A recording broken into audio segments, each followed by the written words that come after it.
Before we talk about that horrific night which happened to Sharon Tate in that house Cielo Drive 10050 where she was living at that time, let's discuss Charles Manson. Who was he? Charles Millis Manson was born on November 12, 1934, in Cincinnati, Ohio. His mother, Kathleen Maddox, was a 16-year-old prostitute, and his father, Colonel Scott, abandoned them before Manson was born. Manson spent his early years being shuffled between relatives and reform schools. By age 9, he was stealing and sent to a boys' school. At 13, he escaped and lived on the streets, surviving through theft and scams. By 19, Manson was in prison for car theft. Over the next decade, he was in and out of jail for crimes like check fraud and pimping. In prison, he studied psychology, religion, and music, learning how to manipulate people.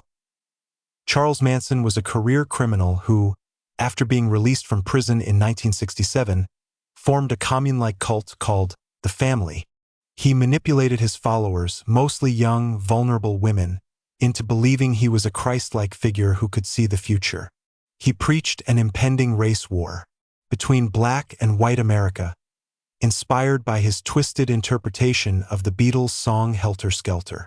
He believed that after the war, the black population would be unable to govern themselves and would turn to him as their leader before turning to cult leadership.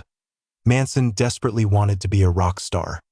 He befriended Dennis Wilson of the Beach Boys and even met record producer Terry Melcher, Doris Day's son, who lived at 10050 Cielo Drive before Sharon and Roman Polanski. When Melcher rejected Manson's music, Manson felt betrayed by the Hollywood elite.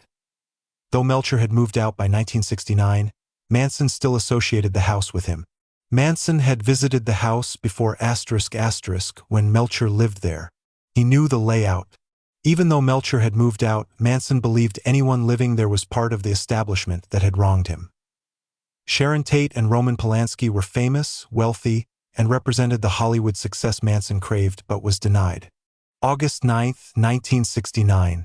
12:30 a.m. warm Los Angeles night up in the quiet hills of Benedict Canyon. The only light comes from the windows of 10050 Cielo Drive.